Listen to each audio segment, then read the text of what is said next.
नमस्कार। आप देख रहे हैं स्पेशल कवरेज न्यूज। मैं हूं आपके साथ शिव कुमार। मेरे साथ हैं संजय सर। स्वागत और अभिनंदन। आप पटल पर एक पत्र देख रहे हैं। इस पत्र के बारे में संजय सर पूरा आपको ब्रीफ करेंगे, डिटेल में बताएंगे।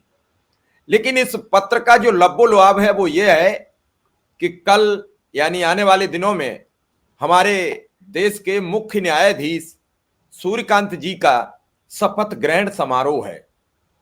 और उससे पहले इस पत्र के जरिए, यह पत्र लिखा गया था जनवरी 12, 2018 को, और इस पत्र को आप पढ़ेंगे तो आपके होश फाख्ता हो जाएंगे।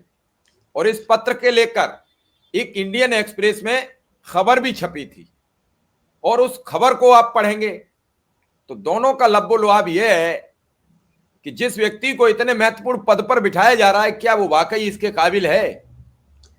और यह सवाल भी कौन उठा रहा है? जो 272 लोगों के द्वारा राहुल गांधी को रोकने के लिए पत्र लिखा गया है, उसके टॉप लेवल के एक जज साहब हैं जो टॉप पर हैं, उनके द्वारा लिखा गया। सोचिए इनकी प्रासंगिकता कितनी है। पहले तो ये उस समय जब सूर्यकांत जी को, जो अब चीफ जस्टिस ऑफ इंडिया बन चुके हैं, केवल शपथ ग्रहण फॉर्मेलिटी रह गई है पूरी होना, उस व्यक्ति को जब हिमाचल प्रदेश का चीफ जस्टिस बनाया जाता है तो तब ये पत्र लिखते हैं। तो कितनी कैपेबिलिटी है कि राहुल गांधी को रोकने के लिए। और उनकी सरकार में उनकी क्या हैसियत है ये समझ लीजिए। ना तो हिमाचल प्रदेश के चीफ जस्टिस से बनने से रोक पाए, और ना अब राहुल गांधी को रोक पा रहे हैं एसआईआर से। उनकी बस कैपेबिलिटी इतनी है, ज्यादा हम कुछ नहीं कहेंगे। ये आप समझिए कि इसमें कौन कौन से लोग हैं जो राहुल गांधी को एसआईआर पर रोकना चाहते हैं। या फिर एक ये सोची समझी रणनीति है कि अगर दिसंबर के माह में कहीं ज्यादा लोग दिल्ली आ गए तो वो लोग चुनाव आयोग की तरफ चल पड़े तो वो नजरिया याद करो जब अन्ना को रातों रात कांग्रेस की सरकार जेल ले गई, और देखते ही देखते आईटीओ से लेके और तिहाड़ जेल तक 1 लाख से ज्यादा लोगों की भीड़ इकट्ठी हो गई। तत्कालीन सरकार ने कैसे अपने दोनों आंख मूंद लिए थे, कैसे सरेंडर कर गई थी। तत्काल अन्ना को रिहा किया गया था। अन्ना को चुपचाप जहां थे बैठे धरना स्थल पर पहुंचाया गया। कैसे भीड़ को मैनेज किया गया। किसी के प्रति कोई भी दुर्भावनापूर्वक व्यवहार नहीं किया गया। उससे पहले सरकार ये सब कुछ साफ करना चाहती है। अगर किसी के साथ मिसहैपनिंग हो तो सरकार ने ऐसा आगाह किया। देश के उन चहेते मार्गदर्शकों ने भी आपको आगाह किया था कि ये जो राहुल गांधी कर रहे हैं ये घटिया काम है।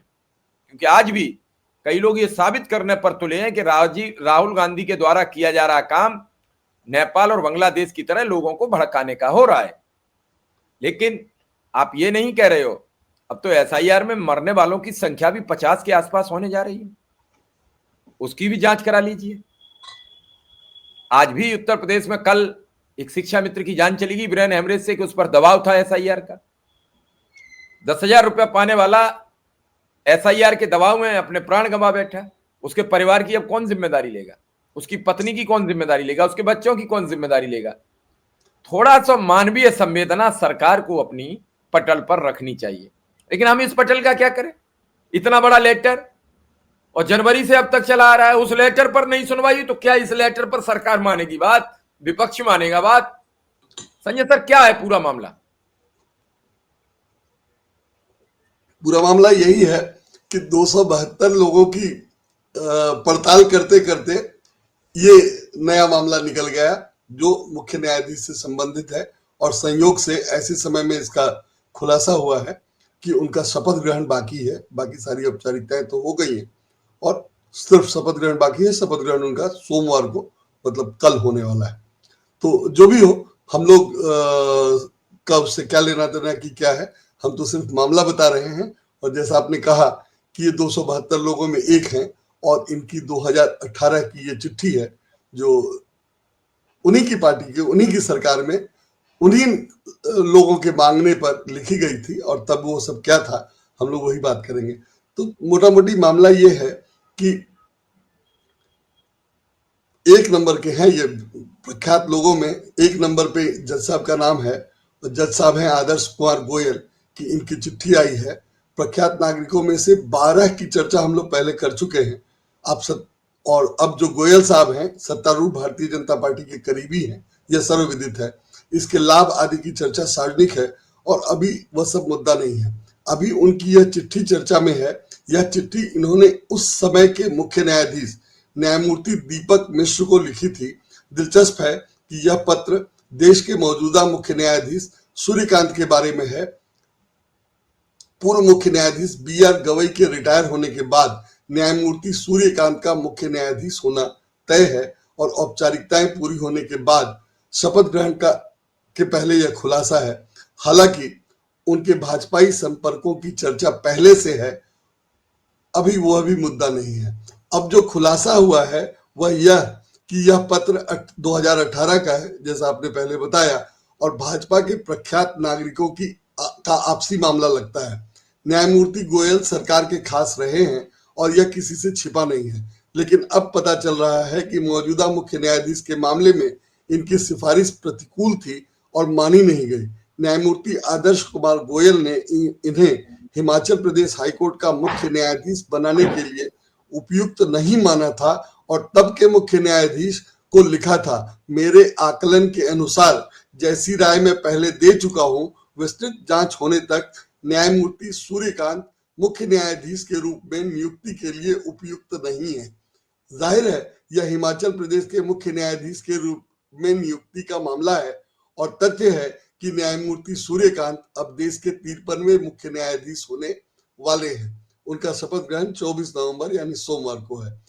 यह चिट्ठी अचानक चर्चा में नहीं आई है। इंडियन एक्सप्रेस की एक रिपोर्ट में इसका उल्लेख है जो आप स्क्रीन पर देख रहे हैं, और ये 20 फरवरी 18 की खबर है जो इंडियन एक्सप्रेस में छपी थी। 20 फरवरी 18 को इंडियन एक्सप्रेस में छपी थी और इसमें बताया गया था कि जस्टिस AK गोयल ने चीफ जस्टिस दीपक मिश्रा को एक पत्र लिखा है जिसमें उन्होंने सम्मानपूर्वक असहमति जताई है न्यायमूर्ति सूर्यकांत को हिमाचल प्रदेश हाईकोर्ट का मुख्य न्यायाधीश नियुक्त करने की सिफारिश पर। उस रिपोर्ट में कहा गया है कि गोयल कंसल्टी जज थे क्योंकि उन्होंने पंजाब हरियाणा हाईकोर्ट में पहले सेवा दी थी और इसलिए उनकी राय मांगी गई थी। वहां यह भी उल्लेख है कि गोयल ने शुरुआत में मार्च 2017 में भी राय दी थी। इसमें उसका जिक्र है और वो उसकी कॉपी भी लगाने का हवाला है इस चिट्ठी में। इसमें उन्होंने सूर्यकांत के खिलाफ संपत्ति, जातिवाद और भ्रष्टाचार की शिकायतों की जांच कराने का प्रस्ताव रखा था।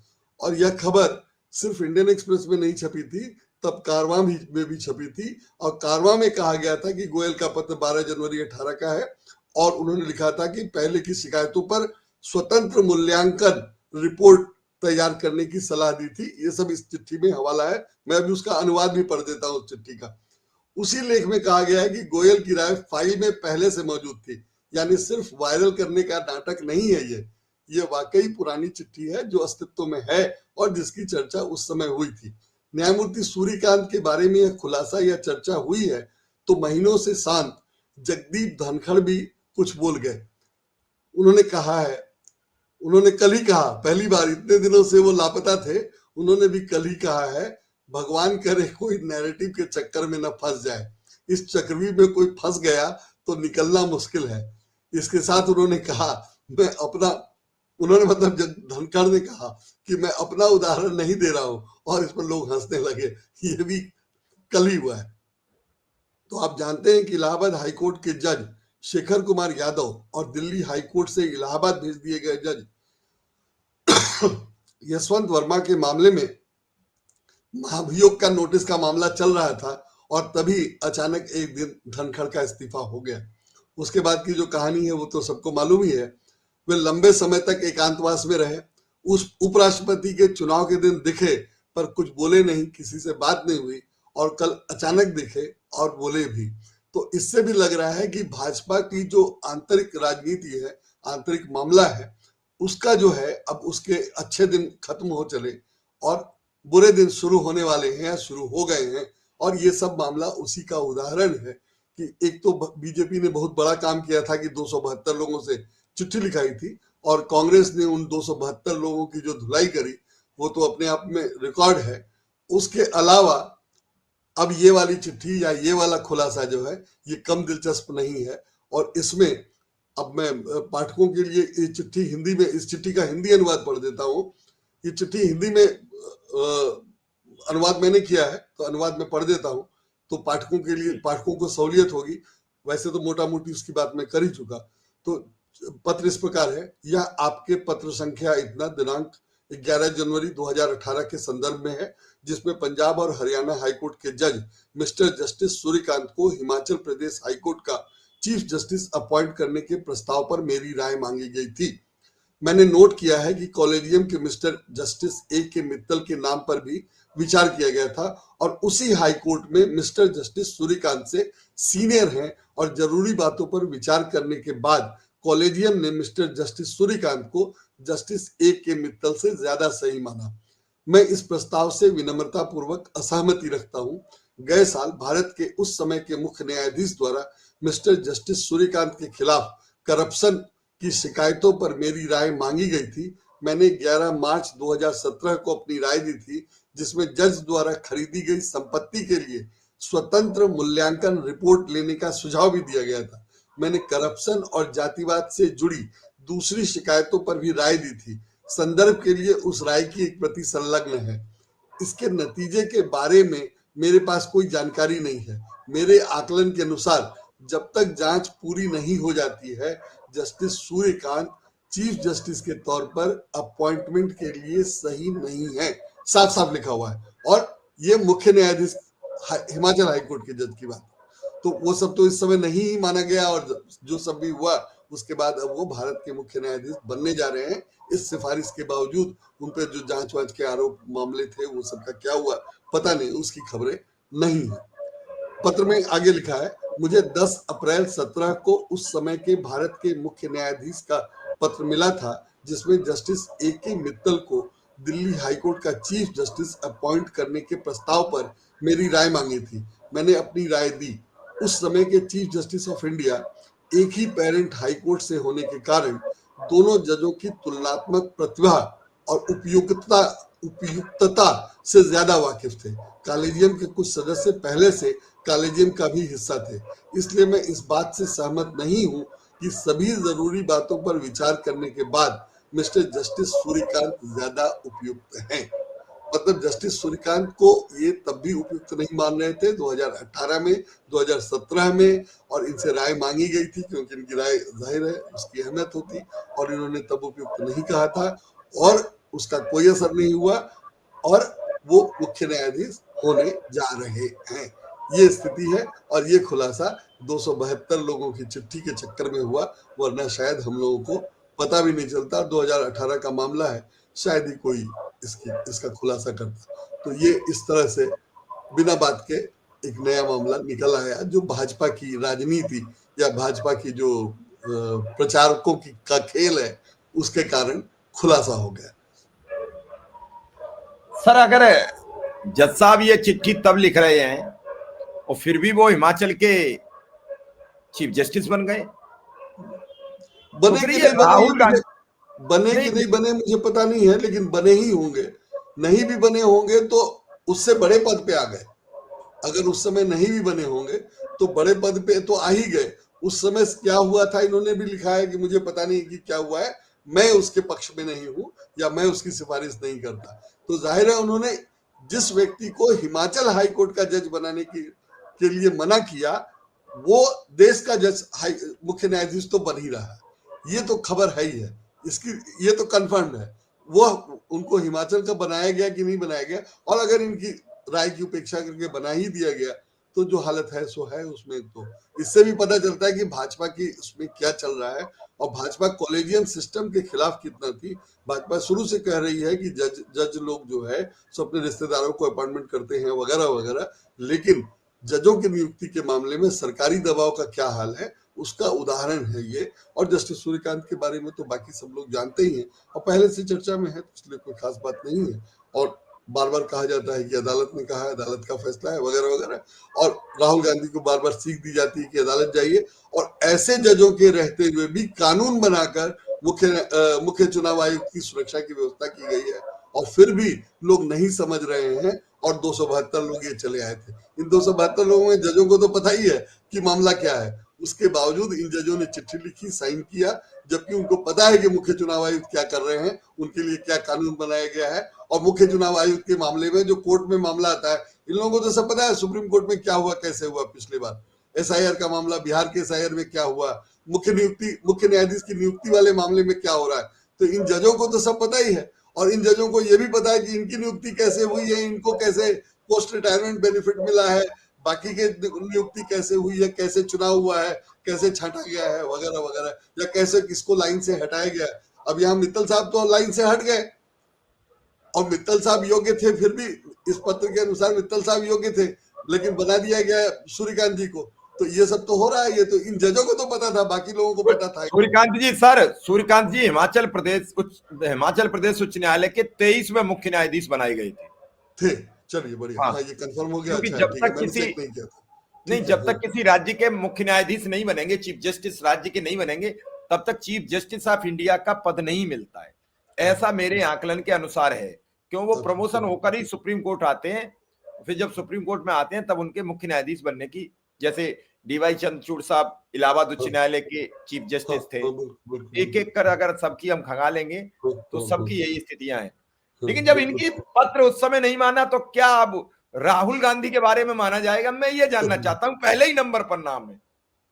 नहीं, पत्र तो मानना था नहीं, पत्र से तो माहौल बनाना था, नैरेटिव बनाना था, जिसकी चर्चा धनखड़ ने की है। पत्र से तो नैरेटिव बनाना था कि राहुल गांधी गलत कर रहे हैं और चुनाव आयोग से जो कर रहा है वो सब ठीक कर रहा है। तो वही तो आज संयोग देखिए कि उसकी चर्चा आज धनखड़ ने कर दी। और धनखड़ की चर्चा इतने दिनों बाद, मैंने धनखड़ का रिटायरमेंट के बाद पहला सार्वजनिक बयान है, और वो इस विषय पे है। और जो उन्होंने उसमें बाकायदा, मैंने व्यंग में ही सही, उन्होंने ये भी कहा कि मैं अपनी बात नहीं कर रहा हूं। तो आप समझ सकते हैं कि हालत कितनी बुरी है, या जो लोग ऊंचे पदों पे बैठे हैं वो कितने दबाव में हैं, या कितना दबाव महसूस कर रहे हैं कि धनखड़ से रहा नहीं गया और उन्होंने कल उसके बारे में बोल ही दिया। और अब तक नहीं बोल पाए थे, वो अपनी जगह है कि वो नहीं बोल पाए, पब्लिक उनका वो पब्लिक अपियरेंस ही नहीं था कोई, वगैरह वगैरह। जबकि वो बोल सकते हैं, मैंने किसी को बुला ले तो कोई चला ही जाएगा उनके घर, और किसी से भी बात कर ही सकते थे। और कोई नहीं तो कपिल सिब्बल तो सबसे बात करते ही है, कपिल सिब्बल ही ढूंढ रहे थे, कपिल सिब्बल ने भी कहा था कि नहीं मिल रहे हैं, वगैरह वगैरह। तो ये हालत है। और उसमें ये वैसे दिलचस्प कपिल खुलासा सिब्बल जी को उनका एक इंटरव्यू करना चाहिए इस समय, अगर वो दे तो। हाँ बिल्कुल, नहीं वो उस समय ही घोषित था। कपिल सिब्बल ने जो कहा था कि नहीं मिल रहे हैं, वो तभी कहा था जब इंटरव्यू करने के लिए नहीं मिले थे। वो इंटरव्यू करने के लिए तो ढूंढ रहे होंगे, और वो नहीं मिल रहे थे, तभी कहा था कि वो नहीं मिल रहे हैं, और ये हेबस कॉर्पस फाइल होना चाहिए, वगैरह वगैरह, ये सारी बातें हुई थी उस समय। तो वो सब तो जो था सो था, लेकिन अब माना जा सकता है कि वो स्वेच्छा से नहीं बोल रहे थे। और जब बोले तो स्वेच्छा से जो बोले वो बोले। हम लोगों को तो खाली नोट करना है और बताना है लोगों को कि क्या हो रहा है। तो उसमें ये दिलचस्प है कि धनखड़ साहब ने, और धनखड़ साहब का इस्तीफा जजों के मामले में ही हुआ है। और जजों के मामले में ये बहुत साफ है कि इलाहाबाद हाई कोर्ट के जस्टिस यादव के खिलाफ सरकार कार्रवाई नहीं करना चाहती है, और यशवंत वर्मा के खिलाफ कार्रवाई करने की जल्दी में थी, जबकि यशवंत वर्मा कह रहे हैं कि वो हमारा पैसा नहीं है। और जज लोया के केस में जजों की बात मानी गई, और यशवंत वर्मा के केस में उनकी बात उन्हीं के मामले में नहीं मानी जा रही। तो विचित्र स्थिति है, और ये सब कुछ छप चुका है, सब चीज चर्चा में है, उसके बावजूद ये सब हो रहा है। तो दिलचस्प है। और इस एक मामले से न्यायपालिका पर सरकार के दबाव और प्रभाव का बड़ा मामला खुलकर सामने आता है, जो बिल्कुल शर्मनाक है। और अगर कोई सरकार न्यायपालिका पर इतना दबाव बना रही है, और न्यायपालिका में जाहिर है, न्यायपालिका की ओर से तो अभी तक ऐसा कुछ कहा नहीं गया कि सरकार का दबाव है, और सब लोग झेल ही रहे थे, ये तो इससे पता चला है। और इस तरह से सरकार जजों से भी चिट्ठी लिखाकर नैरेटिव बनाती है या बनाना चाहती है, ये तो हद है। ये सब हो रहा है और इसका खुलासा हुआ है। दिलचस्प है, देखा जाए क्या होता है। चलिए सर, इंतजार करते हैं शपथ ग्रहण का पहले, लेकिन शपथ ग्रहण से पहले ये जो बवाल सामने आ रहा है ये बहुत खतरनाक है।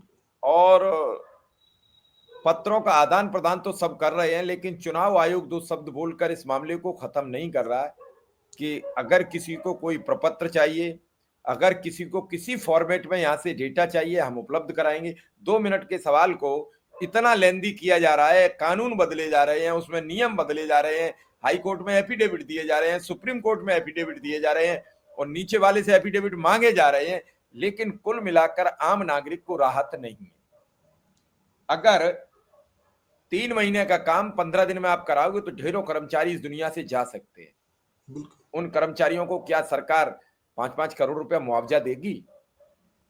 सवाल ही नहीं है। बहुत से सवाल हैं जो निरुत्तर हैं और उनका आंसर सिर्फ और सिर्फ चुनाव आयोग दे सकता है। लेकिन एक चुनाव आयोग ने पूरे देश में भांग फैला दी है।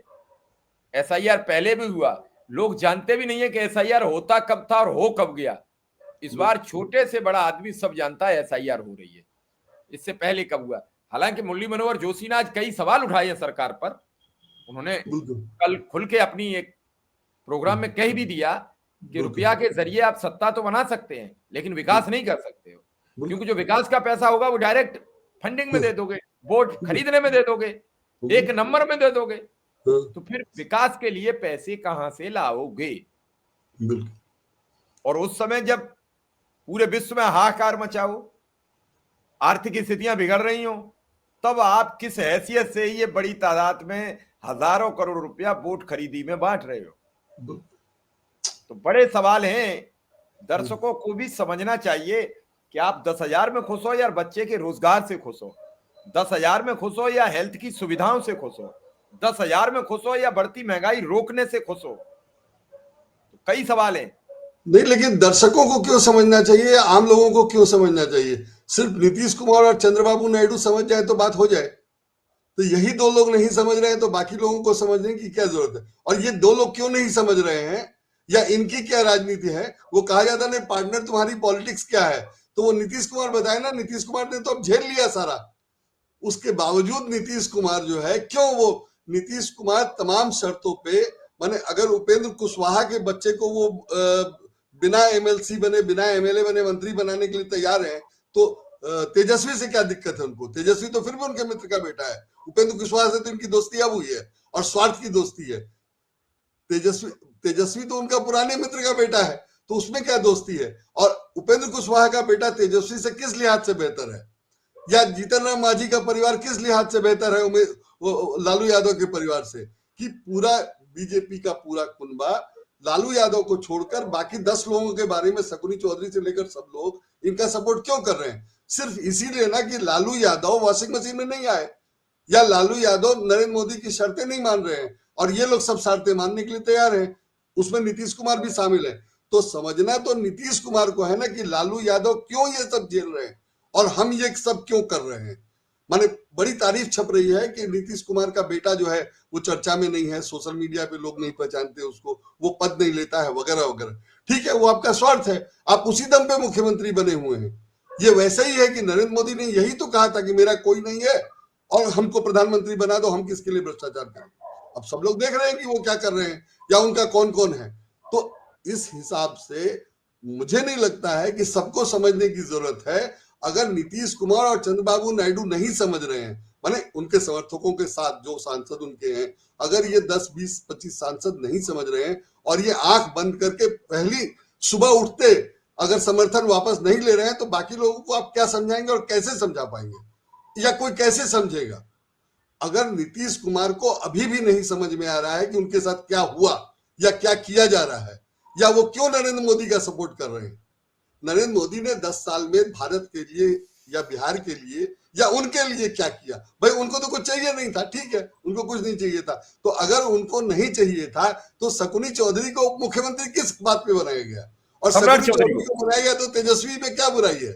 सम्राट चौधरी, सर शकुनी चौधरी के बेटा, हाँ, तो तेजस्वी में क्या बुराई है? और ये सब अगर नीतीश कुमार को नहीं समझ में आ रहा है तो बाकी किसी को समझाने की क्या जरूरत है? और जाहिर है नहीं समझ में आएगा, और नहीं समझ में आने का कारण है पैसा, पावर, और तो कुछ हो नहीं सकता है। बिल्कुल बिल्कुल भाई आपको पैसा अपने लिए नहीं चाहिए, लेकिन कुर्सी पे बैठना किसको बुरा लगता है? तो कुर्सी पे बैठना ही आपको अच्छा लग रहा है तो वही काफी है। और कुर्सी पे बैठना कम सुखद थोड़ी होता है। अगर आप उसी सुख में, आपको बाकी की जरूरत ही नहीं है, पेट सबका अलग अलग होता है। नरेंद्र मोदी का पेट भर ही नहीं रहा है क्योंकि वो अडानी का पेट है उनका, लेकिन नीतीश कुमार का पेट भर गया। तो नीतीश कुमार का पेट अगर भरा हुआ है, उनको बेटे के लिए भी नहीं चाहिए, तो उनको ये समझना पड़ेगा ना कि वो क्या कर रहे हैं या क्यों नरेंद्र मोदी के साथ हैं। तो वो नहीं समझ रहे हैं, तो बाकी किसी को समझाना कैसे, बहुत मुश्किल है।